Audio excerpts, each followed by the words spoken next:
Shalom good people. Apa kabar kita semua hari ini? Ada kabar gembira saudara. Di mana ibadah di Hotel Ciputra lantai dasar, ruang Puri 5 dan 6, kita akan mulai kembali pada tanggal 2 Agustus. Pada tanggal 2 Agustus ibadah kembali kita mulai di Hotel Ciputra, lantai dasar, ruang Puri 5 dan 6. Karena itu kiranya kita semua boleh tetap terhubung dan jangan lupa untuk hadir tanggal 2 Agustus di Hotel Ciputra, lantai dasar, ruang Puri 56 untuk kita kembali melakukan ibadah tatap muka. Kita kembali boleh berjumpa bersama-sama, kita datang dengan keluarga kita, tetapi pastinya ada protokol yang harus kita patuhi. Saudara harus memakai masker. Nanti di sana kami juga pasti siapkan sanitizer dan juga ruangan selalu setiap ibadah kita selesai kita semprot dengan disinfektan. Dan saudara, kursinya kita sudah buat jarak sekitar kurang lebih 1,5 meter.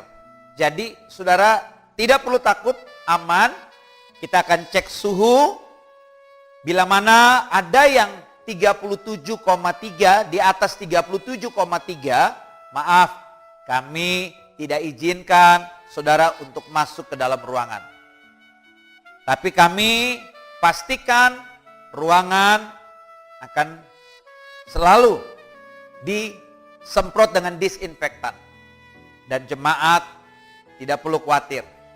Mari tetap terhubung dengan GBI Rem di Hotel Ciputra, lantai dasar, ruang Puri 56. Kita akan mulai kembali ibadah di Hotel Ciputra itu tanggal 2 Agustus. Jangan lewatkan. Tuhan Yesus memberkati.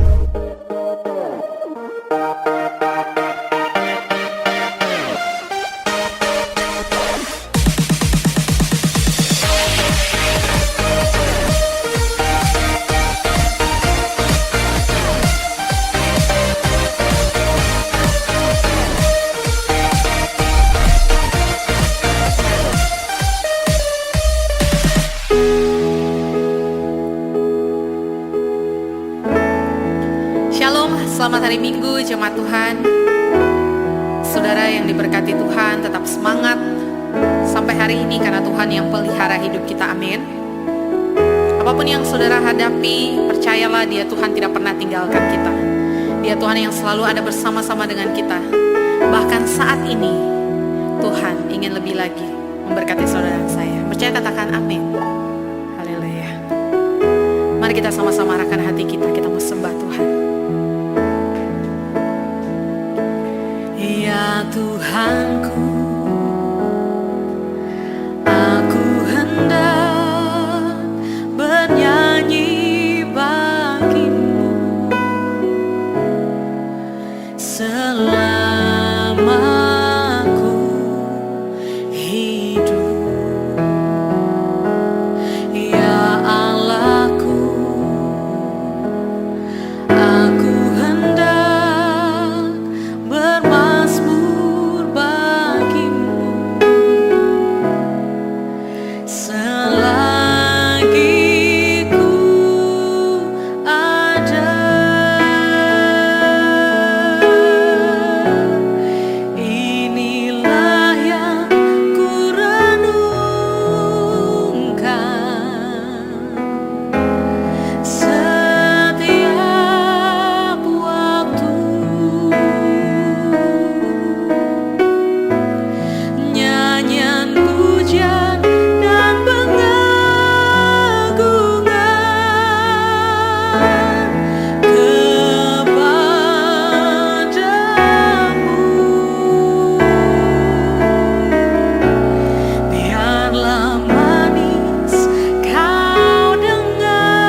Selagi ku ada, inilah yang ku renungkan setiap waktu. Nyanyian pujian dan pengagungan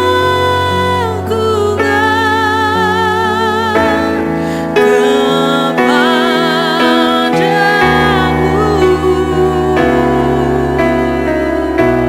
Biarlah manis kau dengar Tuhan, manis kau dengar Tuhan, dan hatiku bersuka karena-Mu. Renungkan kebaikan Tuhan dalam hidup kita, katakan, inilah yang ku renungkan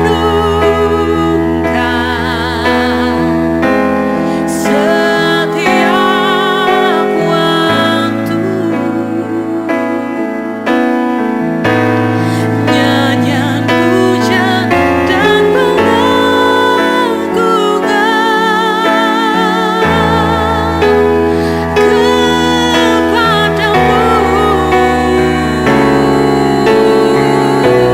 Biarlah manis kau dengar Tuhan, manis kau dengar Tuhan, dan hatiku bersuka karena-Mu. Sembahyang, inilah yang ku renungkan setiap waktu. Nyanyian pujian dan pengagungan kepadamu.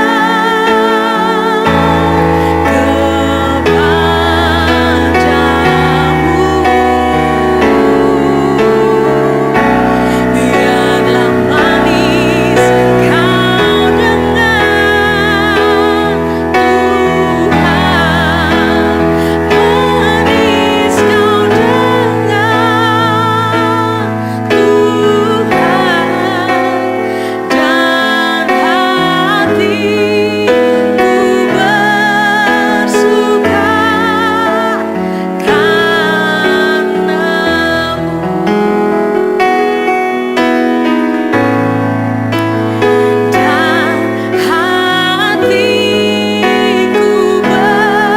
hatiku bersuka, dan hatiku bersuka, dan hatiku bersuka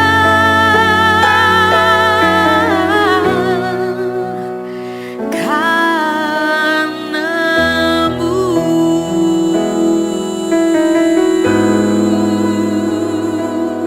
Kami bersuka Tuhan atas perbuatan-Mu ajaib bagi kami, Yesus. Mari jemaat Tuhan, saat ini Engkau yang menyaksikan tayangan ini, sembah Tuhan, puji Dia, nyatakan kebaikan-Mu bagi kami, Tuhan. Lewati segala hal kami percaya Tuhan Yesus baik buat kami, keluarga kami, saat ini sampai selamanya.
teman-teman, selamat jumpa kembali. Ya, saya juga nggak tahu Anda nonton di siang, pagi, atau sore, atau malam. Yang penting saya siarannya sore, saya ucapkan selamat sore. Di dalam keadaan-keadaan sekarang ini, apakah Anda tetap bisa melihat hidup ini indah? Kalau Anda nggak bisa merasakan melihat hidup ini indah, saya kasih resepnya ya. Gini. Hidup indahnya hidup ini bukan tergantung dari apa yang Anda lihat. Bukan tergantung dari apa yang Anda kecap. Bukan tergantung dari apa yang Anda rasa. Dan bukan tergantung dari apa yang Anda dengar. Jadi kalau gitu apa Pak? Hidup indah itu pada saat Anda bisa memberikan arti yang Anda letakkan kepada momen-momen kejadian.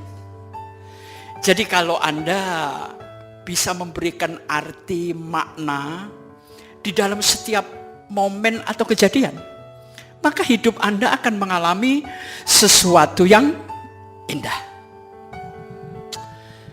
Saudara, ini kebiasaan di gereja ya. Mari kita memuliakan Tuhan. Dan hasilnya tepuk tangan kan? Apakah memuliakan Tuhan itu seperti itu? Kalau buat saya ya, saya nggak mau maksain kehendak saya. Tapi kalau buat saya, memuliakan Tuhan adalah pada saat saya membuat orang lain menjadi sama dengan kita. Anda baca, siapakah sesamaku manusia? Ini harus Anda balik. Bagaimana aku menjadi sesamaku? Jadi pada saat saya bisa menempatkan diri di tempat orang lain, bersama-sama merasakan dukanya orang lain, dan kemudian kita saling memikulnya, disitulah kita memuliakan Tuhan. Karena orang itu akan mengatakan, ini orang Kristen kok baik ya. Anda suka mana? Pilih suami orang pinter, pilih suami orang benar, atau pilih suami orang baik? Katakan ketiga-tiganya sama gantengnya, ya, sama-sama ekonominya bagus. Tapi mana yang Anda pilih? Kalau Anda pilih orang pinter, maka nanti Anda kelihatan goblok. Percayalah. Kalau Anda pilih orang benar, ini biasanya orang sok. Nanti Anda gampang dikafirin. Tapi kalau Anda memilih orang baik, dia akan menerima Anda apa adanya. Walaupun dia dijahatin, dia tetap baik. Ya, jadi kalau saya milih pasangan orang baik dah, ya. Karena kalau mau menuntut benar secara sempurna ya nggak pernah ada. Saudara semua mengenal parasut. Jadi kalau orang loncat dari pesawat, kemudian turun ke bawah pakai parasut kan? Kalau seandainya dia loncat, parasutnya nggak ngebuka gimana? Mati. Jadi maknanya apa? Parasut itu hanya terbuka pada saat dipakai. Demikian juga dengan pikiran kita. Pikiran kita kalau kita pakai, dia akan terbuka. Kenapa pikiran Anda nggak pernah terbuka? Karena nggak pernah dipakai, kan gitu, ya. Jadi pikiran itu layaknya kayak parasut. Begitu dipakai, dia terbuka. Begitu makin dipakai, dia makin berkembang. Ya seperti yang lalu saya pernah katakan, kalau Anda ingin maju, jadikan pikiran Anda itu seperti gelas. Pertama, buka tutupnya. Yang kedua, kosongkan isinya. Dan yang ketiga, letakkan lebih rendah. Jadi humble. Orang yang humble itu selalu ingin tahu. Nah, dengan selalu ingin tahu, kompeten, talenta-talenta Anda akan muncul. Ada sesuatu yang akan muncul di dalam diri Anda. Saya punya satu kisah gini teman-teman. Satu hari, di salah satu kelas SD, kelas 4, gurunya nanya gini, murid-murid, kalau seandainya Anda disuruh mama beli gula yang per kilo 5.000 atau beli yang per 5 kilo 20.000? Anda pilih mana? Ayo, Anda yang sudah dewasa aja. Anda pilih mana? Per kilo 5.000 atau yang 5 kilo 20.000? Secara hitungan ekonomi pasti yang 5 kilo kan? Karena jadi turun 1.000 menjadi 4.000. Tapi si Freddy tetap memilih, enggak Bu, saya tetap yang 1 kilo 5.000. Kenapa? Karena saya biasanya disuruh mama beli gula per kilo 5.000. Ya tapi kan lebih murah. Enggak bisa Bu Guru, pokoknya saya tetap memilih, saya beli 1 kilo 5.000. Akhirnya gurunya kesel kan? Coba jelasin alasannya. Gini Bu, mama saya ini baru-baru ini membuang banyak gula karena nggak kepake. Mama saya kalau beli pasti 1 kilo, nggak pernah 5 kilo. Akhirnya gurunya gede-gede aja. Jadi kalau menurut saya pendapat murid ini benar loh. Hidup itu harus berhemat sesuai dengan keperluan, bukan karena apa yang Anda suka. Ya, hiduplah dengan gaya traveler. Artinya apa? Traveler itu tidak mungkin membawa pakaian semuanya kan?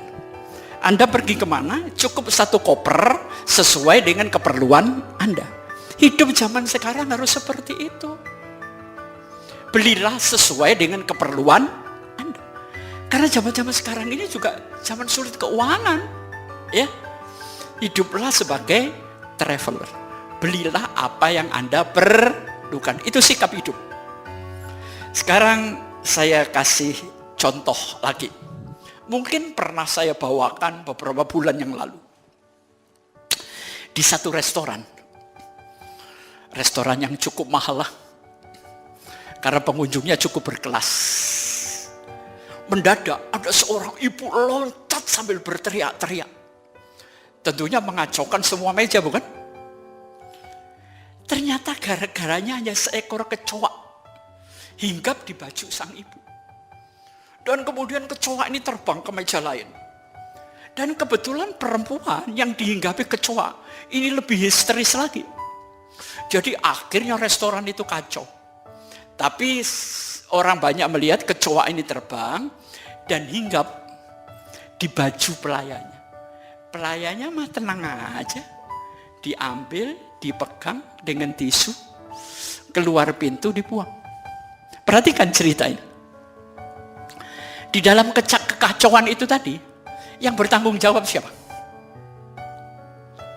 Yang teriak atau kecoanya? Kecoanya. Bukan kecoanya yang bertanggung jawab. Kecoa tidak membuat kekacauan kok. Dia cuma hinggap, dia nggak punya niat bikin kacau. Jadi yang membuat kekacauan adalah manusianya. Artinya dari cerita ini apa? Tujuannya Pak Pengki. Maksudnya begini. Hidup ini ditentukan bukan oleh kejadian yang Anda alami. Hidup ini ditentukan oleh bagaimana Anda merespon kejadian yang ada. Jadi Yesus berkata, diam, tenanglah. Hidup ini nggak usah panik-panik. Kita kan percaya sama Tuhan. Nah, sebelum saya memasuki firman Tuhan, saya mau tanya. Kalau seandainya saudara disuruh berangkat dari Jakarta ke kota saya Surabaya bersama 5 orang, siapa yang duluan paling cepat datang? Anda atau teman-teman Anda? Rahasianya gampang. Kalau Anda mau duluan datang, yang pertama, jalan lebih cepat atau jalan duluan. Kalau Anda ingin maju, Anda harus bisa melihat 3 langkah ke depan. Kemudian percepat langkah gerakmu, usahamu. Semuanya. Maka Anda akan maju di depan sebelum yang lainnya maju. Nah, sahabat-sahabat, teman-teman yang saya kasihi di dalam Tuhan. Hari ini saya akan membawakan satu tema. Judulnya apa Pak? Judulnya 3 jam. Hah? Ya. Judulnya adalah 3 jam. Pak Bengki mau ngomong apa sih? Gini. Situasi new normal ini, secara ekonomi ya, ada beberapa hal yang saya amati. Yang pertama, pasar menurun. Karena nggak ada yang beli. Ya. Yang kedua, persaingan ketat. Dan yang ketiga, pelanggan-pelanggan yang ada itu tuntutannya lebih tinggi. Sulit nggak dagang sekarang? Dan yang keempat, sumber dayanya sedikit. Jadi saudara harus pinter-pinter. Nah, lewat tema 3 jam ini, nanti kesimpulannya saudara akan tahu. Ya biasanya film import itu nggak bisa tahu dari depan. Ujung-ujungnya yang tahu. Kalau film lokal sudah kebaca dari depannya. Saudara sudah siap untuk bersama saya meneliti apa artinya 3 jam. Saya nanti cuma membaca 2 ayat firman Tuhan aja. Saya akan mulai. Yang pertama, saya akan bercerita tentang penyaliban Tuhan. Sebelum disalib, Yesus itu sudah babak belur lukanya. Dan kemudian jam 12, dia disalibkan. Saudara lihat, waktu di atas kayu salib, Tuhan itu mengucapkan 7 kalimat. Dari awal sampai dia berkata, sudah selesai. Tapi hari ini saya akan melihat 2 ayat. Yang pertama terambil dari kitab Markus, ya. Markus pasal 15. Anda sudah ketemu? Ayat 33 dan 34. Perhatikan ya. Kita harus pelan-pelan dan saya ingin membuat Anda mengerti. Markus 15 ayat 33 dan 34. Pada jam 12, kegelapan meliputi seluruh daerah itu dan berlangsung sampai jam 3. Jadi berapa jam saudara? 3 jam. Dan pada jam 3, berserulah Yesus dengan suara nyaring, Eloi, Eloi, lama sabachthani, yang berarti, Allahku, Allahku, mengapa engkau meninggalkan aku? Dan saya baca ayat yang terakhir, yang terambil dalam Injil Lukas, pasal 23 ayat 46. Lalu Yesus berseru dengan suara nyaring, ya Bapa, ke dalam tanganmu kuserahkan nyawaku. Dan sesudah berkata demikian, ia menyerahkan nyawanya. Perhatikan, kalimat pertama yang keluar dari mulut Yesus waktu dia tergantung antara langit dan bumi disalib. Dia berkata apa? Ya Bapa, ampunilah mereka. Tapi waktu kita baca dalam Markus 15 ayat 34, dia berkata, Allahku, Allahku, kenapa engkau meninggalkan aku? Terus saya loncat ke Lukas 23 ayat 46. Kembali dia mengatakan, Bapa, ke dalam tanganmu kuserahkan nyawamu. Ada yang janggal enggak Bapak Ibu? Kenapa awalnya dia menyebut Bapa, pada akhirnya menyebut Bapa? Tapi kenapa dia di tengah-tengah menyebut Allahku, Allahku? Seharusnya dia juga menyebutkan dong, Bapakku, Bapakku. Kenapa saudara? Karena saat detik dia tidak memanggil Bapa, disitulah dia memikul dosa umat manusia. Bapaknya memutuskan hubungan. Bapaknya ya. Tapi waktu dia kemudian mengatakan, Bapakku, ke dalam tanganmu aku serahkan nyawamu. Terjadi pemulihan. Jadi waktu awal dia mengatakan Allahku, dia putus dengan bapaknya. Saudara pernah hubungan putus dengan ayahmu, dengan orang tuamu? Tapi waktu di Lukas, sudah terjadi pemulihan. Dia sudah manggil bapak kembali. Nah, sekarang perhatikan. Pemulihan itu terjadi waktu penyaliban selesai atau waktu masih Yesus sedang disalib. Yesus sedang disalib, dia melakukan pemulihan. Jadi pemulihan yang harus kita lakukan bukan pada saat kita sudah selesai dengan persoalan. Justru di tengah persoalan yang belum selesai, di tengah tekanan kehidupan yang berat, harus ada pemulihan dengan Bapa kita di surga. Kenapa banyak persoalan kita lama selesainya? Karena pemulihan Anda, hubunganmu dengan Allah itu terlambat. Yang kedua, perhatikan. Siapa sebetulnya yang memulihkan? Pihak Bapa atau pihak Yesus? Kalau menurut saya, ya saya nggak tahu pendapat para pakar teolog. Tapi kalau menurut saya, Yesuslah yang memulihkan hubungan itu. Dan Bapaknya menerima.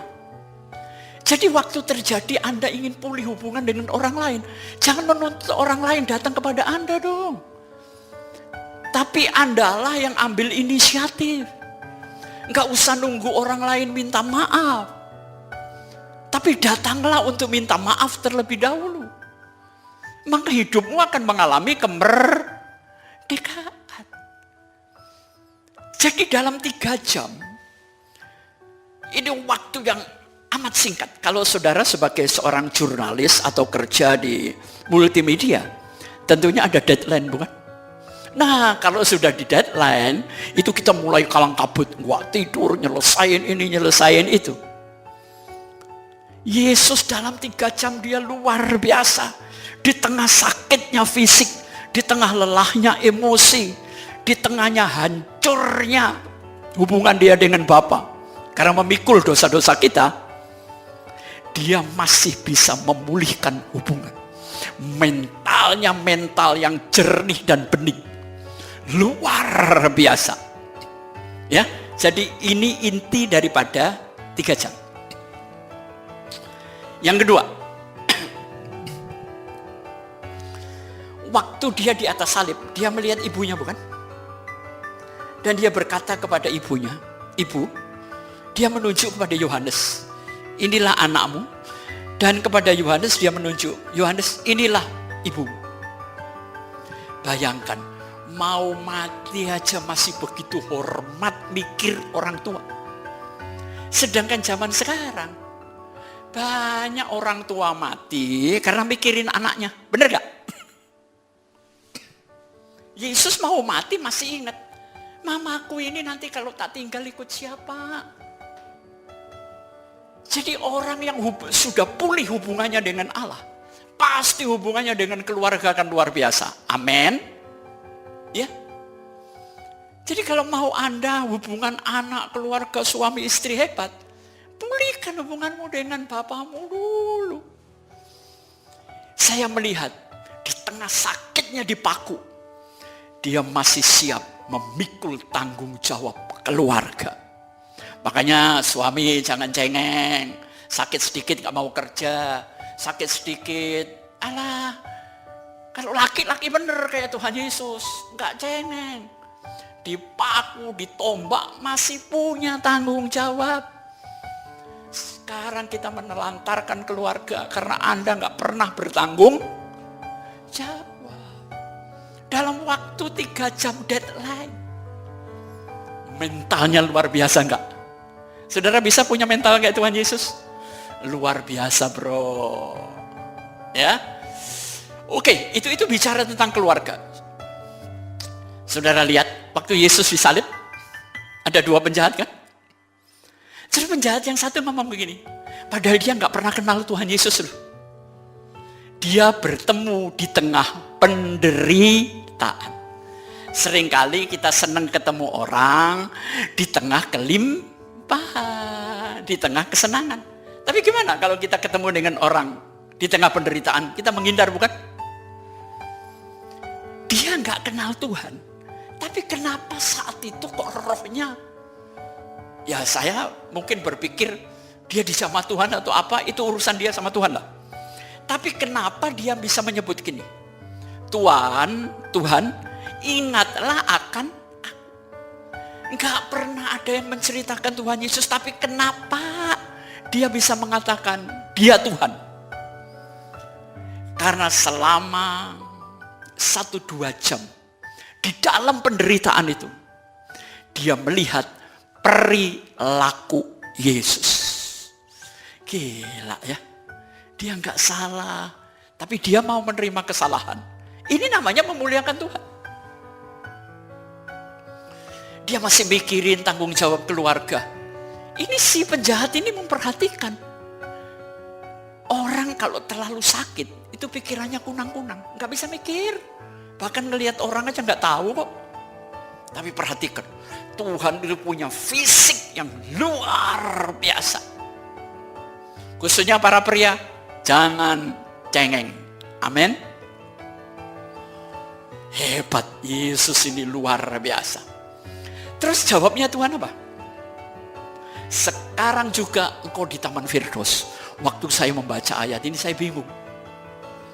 Gimana sih cara berpikirnya Tuhan? Wong orang lagi disalib, menanti kematian menakutkan, tangan lubang dipaku, banyak didera cambuk. Kok Yesus bisa menjamin sekarang? Kok sekarang dia juga belum mati kok?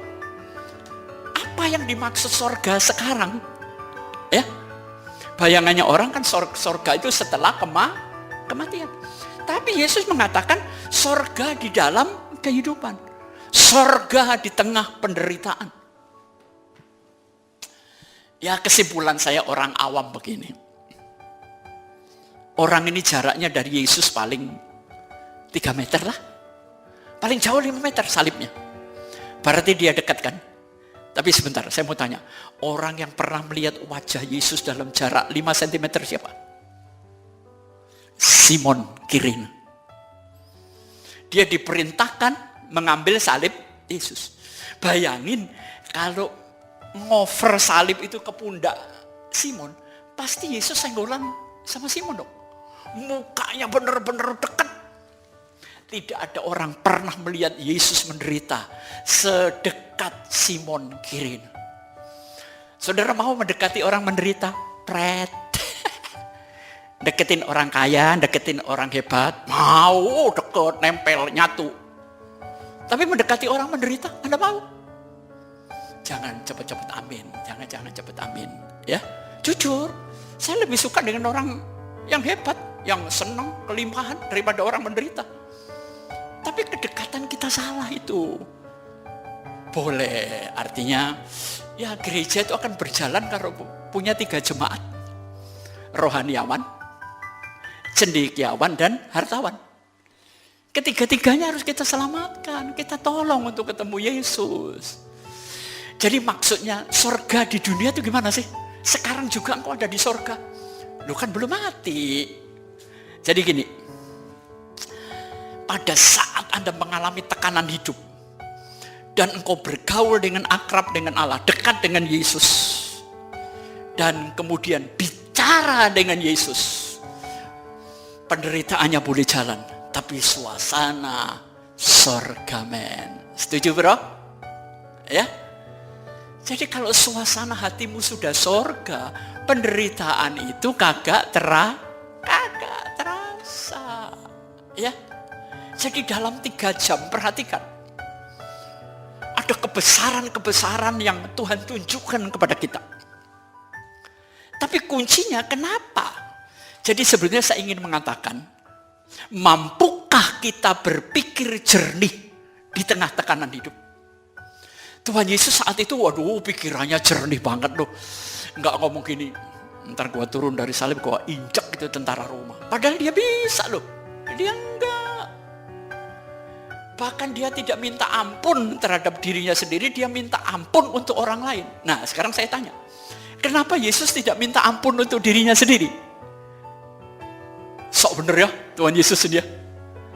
Dia minta ampun untuk orang lain, tapi dia tidak pernah minta ampun untuk dirinya sendiri. Jawaban saya, karena memang dia Tuhan. Kalau manusia pasti minta ampun. Dia menyatu dengan Bapaknya. Dan hidupnya yang jelas, waduh, kekudusannya terjamin, saudara. Iya kan? Jadi dalam 3 jam itu saya melihat banyak kebesaran-kebesaran Allah yang tidak terungkap. Nah, yang terakhir Tuhan ngomong apa? Saya nggak tahu menit keberapa, tapi mungkin ya 3 jam kurang 1 menit. Dia ngomong begini, sudah selesai. Tapi sebelum ucapan sudah selesai, dia ngomong apa? Bapa, ke dalam tanganmu kuserahkan nyawaku. Kalimat pertama apa? Bapa, ampunilah mereka. Kesimpulannya gini, dari awal dia memikul salib, sampai selesai dia memikul salib, hubungannya dengan Bapa tidak tergoyahkan. Jadi pesan Alkitabnya begini, kalau Anda mengalami masalah-masalah yang berat, awali dengan Tuhan dan akhiri dengan Tuhan. Jangan awali dengan Tuhan, akhiri dengan bacok-bacokan, saudara, jangan. Ya, awali dengan Tuhan, akhiri dengan Tuhan. Nah, setelah Yesus berkata sudah selesai, kejadiannya yang lanjut apa? Mati. Yesus mati karena ditombak? Enggak kok. Yesus mati karena paku? Enggak. Yesus mati karena apa? Dia menyerahkan nyawanya. Berkata sudah selesai lalu mati. Jadi pikulah tanggung jawab secara menyeluruh terhadap pribadi Anda. Kita sebentar menyalahkan orang lain, menyalahkan Tuhan. Enggak perlu begitu. Semua itu adalah tanggung jawab kita. Hidup itu bukan dari luar ke dalam. Tapi kehidupan itu dari dalam keluar. Saya juga lagi belajar untuk bisa begitu. Bukan berarti saya lebih baik dari Anda. Enggak kok. Cuma saya mungkin lebih dulu tahu daripada Anda. Ya. Jadi hidup itu harus mencontoh. Karena salib adalah klimaks. Yesus tanpa salib gak ada gunanya, saudara. Gak ada kebangkitan.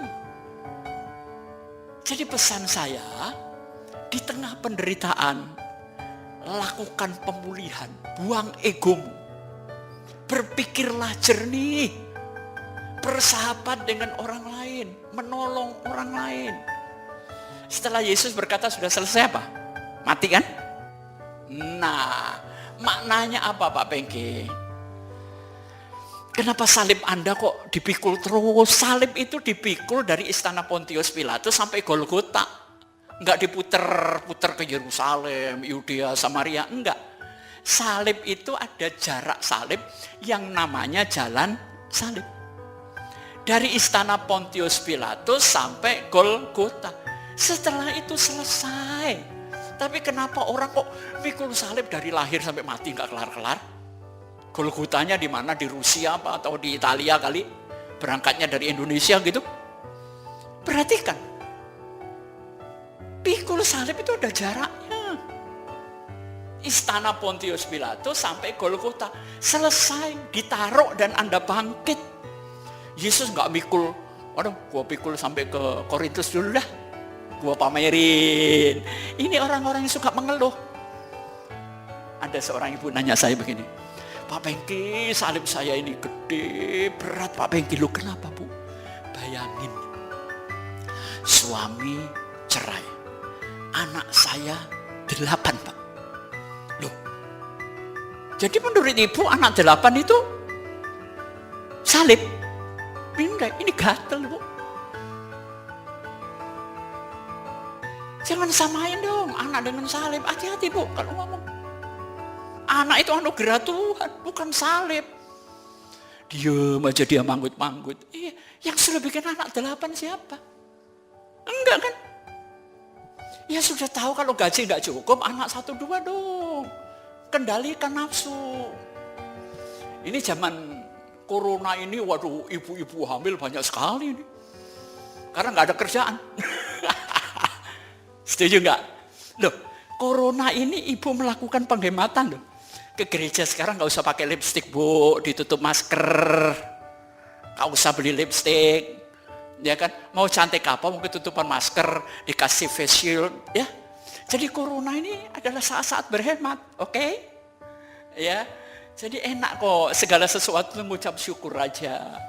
Dengan adanya corona, saya olahraga terus-terusan, ya kan? Dengan adanya corona, saya nggak bisa jajan di luar. Wah, saya coba 2 bulan di Surabaya, 1 hari saya makan cuma 30.000, kenyang kok, Bu, nggak lebih. Ternyata saya ini serakah, mau makan di restoran, makan enak.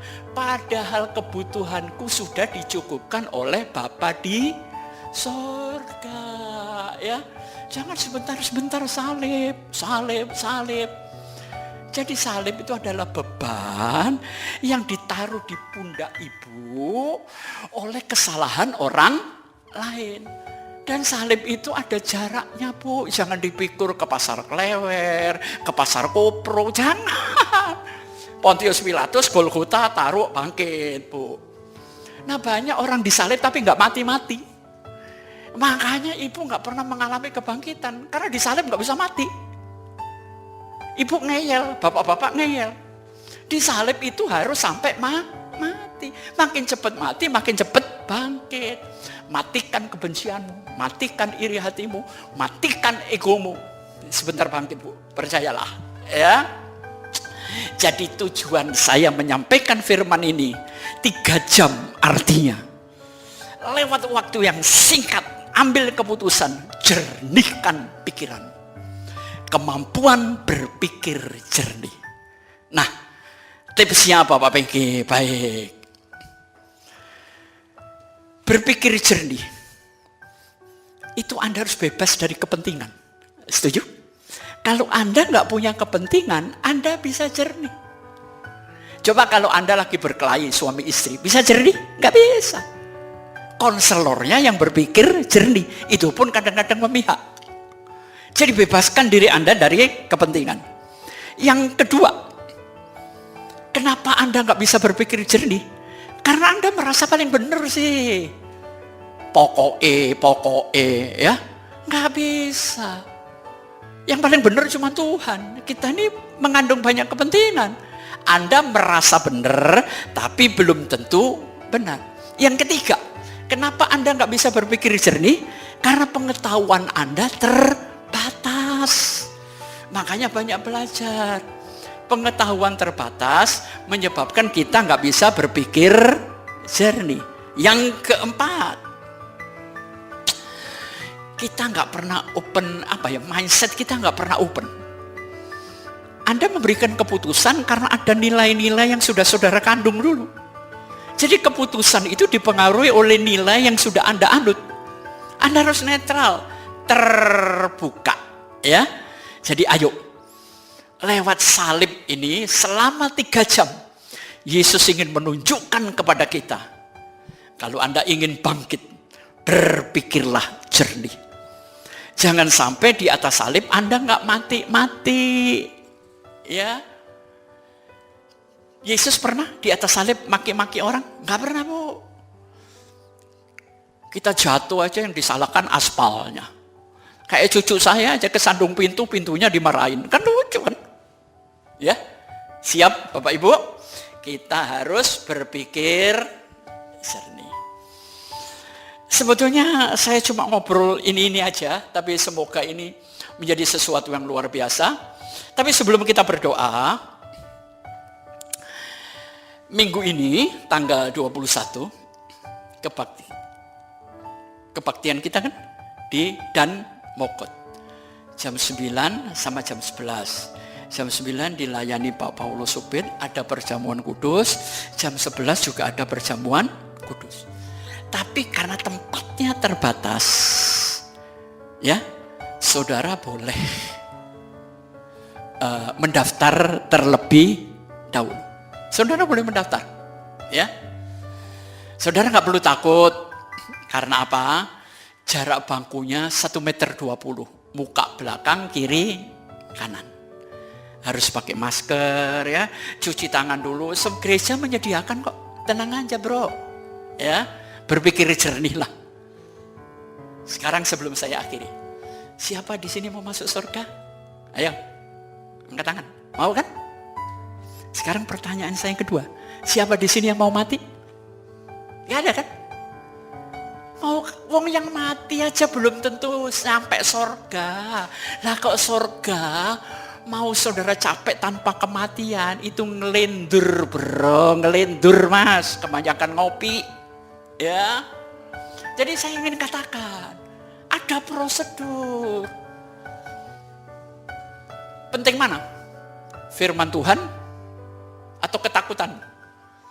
Saudara, saya berjuang nyampe Jakarta, sampai saya mau naik bis 11 jam. Kademen bu, kedinginan bu, nggak bisa bergerak. Tapi karena memikul tanggung jawab, rasa kangen sama teman-teman, ya, keinginan melayani, membuat saya mengalahkan semuanya. Nah, lewat YouTube ini Anda juga boleh memberikan persembahan, ya kan? Lewat keterangan-keterangan yang ada. Karena gereja ini bukan milik Pak Paulus, tapi gereja ini milik semua. Milik saya, milik Tuhan, milik semua jemaat. Jadi kita harus memberkati gereja kita, ya. Karena hidup ini sekarang nggak ada yang tahu loh Bapak Ibu. Nanti malam siapa yang mati, saya atau Anda, saya juga nggak tahu. Nah kalau mati kan duit Anda nggak ada gunanya nanti. Jadi mendingan persembahan. Jadi kalau mati, gue sudah berbuat sesuatu yang berguna, ya. Saya mencintai semua jemaat. Jadi tetaplah kita satu di dalam Tuhan. Mari kita akan berdoa terlebih dahulu. Bapa di sorga, terima kasih 3 jam yang menentukan. Kita seringkali membuat 30 jam sia-sia. Tapi kami ingin belajar dari Tuhan Yesus. Banyak hal sudah kami dengar Tuhan. Kami ingin menghidupi dan melaksanakannya. Berkati GBI Rem. Berkati Pak Paulus dengan keluarga, berkati pengurus. Hamba berdoa untuk setiap jemaat. Saat hamba-Mu tidak mungkin menyebutkan nama-nama orang-orang jemaat sekian ribu orang. Tapi semua jemaat yang pernah hadir di GBI Rem dan Moko dan Ciputra, Tuhan memberkatinya. Dalam kesehatan, pernikahan semuanya. Rekan-rekan yang melayani lewat alat-alat sehingga YouTube ini boleh didengar, Tuhan juga memberkati. Terima kasih Bapa, di dalam nama Bapa, Putra dan Roh Kudus, di dalam nama Tuhan Yesus Kristus. Amin. Selamat hari Minggu, Epicandi. Shalom jemaat Tuhan, mari sama-sama menyembah Tuhan di ibadah online worship night. Ibadah ini diadakan setiap hari Rabu pukul 20 atau jam 8 malam. Pada hari Minggu seperti biasa ada di ibadah online pukul 7 pagi. Bagi jemaat Tuhan yang rindu memberikan persembahan dan perpuluhan, bisa melalui bank transfer ke rekening BCA dengan nomor 466700008 atas nama Paulus T. Supit. Dan jangan lupa untuk like, subscribe, dan share channel YouTube ini ya. Tuhan Yesus memberkati. Puji Tuhan, saya percaya saudara-saudara diberkati lewat pelayanan Pastor Pengki Andu dengan tema 3 jam. Saudara, kita akan akhiri ibadah kita hari ini. Sebelumnya kita akan berdoa dan kita juga akan menerima doa berkat. Mari kita satu dalam doa. Bapa kami yang di surga, terima kasih untuk firman-Mu yang luar biasa. Kiranya Tuhan berkati hamba-Mu Pastor Pengki Andu yang sudah menyampaikan isi hati-Mu. Berkati kesehatannya, keluarganya, pelayanannya. Dan berkati semua hamba-hamba-Mu yang melayani. Bahkan dimanapun hamba-hamba-Mu saat ini yang melayani berada Tuhan. Tuhan berkati dengan luar biasa. Dan seluruh jemaat Tuhan yang menyaksikan YouTube channel GBI Rem Ciputra ini diberkati luar biasa. Karena kami percaya ibadah Tuhan, kuasa Tuhan tidak dibatasi oleh ruang dan waktu. Kami percaya mujizat lepas mujizat terjadi di tempat di mana kami berada. Yang sakit disembuhkan, yang terikat dilepaskan, yang lemah dikuatkan. Yang punya masalah Tuhan berikan jalan keluar, kemenangan lepas kemenangan. Terima kasih untuk ibadah di tempat ini. Terima kasih untuk lawatan-Mu Tuhan. Terima kasih. Dan kami akan akhiri, kami mau menerima berkat yang daripada-Mu. Arahkanlah mata hati saudara, angkatlah kedua belah tangan saudara tinggi di atas kepala. Katakan amin ketika saudara mendengar bahwa saudara diberkati. Diberkatilah keluar masukmu, diberkatilah kesehatanmu, diberkatilah keluargamu, diberkatilah studi pekerjaan, usaha, toko, dan keuanganmu. Apapun yang saudara kerjakan dengan tangan saudara hari-hari ini, Tuhan akan tetap membuat saudara berhasil. Saudara tetap naik bukannya turun. Menjadi kepala bukan ekor. Kemanapun kaki saudara melangkah, berkat Tuhan menyertai. Apapun yang saudara minta kepada Bapa yang baik akan selalu memberikan yang terbaik. Karena itu sekarang, terimalah berkat-berkat yang luar biasa ini daripada Allah Bapa, cinta kasih yang sempurna dari Tuhan kita Yesus Kristus, persekutuan dengan Roh Kudus yang menuntun, memimpin, menyertai kita. Mulai saat ini sampai selama-lamanya. Amin. Saudara, tetap sehat, tetap terus percaya, jangan pernah menyerah. Tuhan selalu menyertai dan memberkati kita semua. Dan tetap terhubung lewat channel YouTube GBRN Ciputra. God bless you.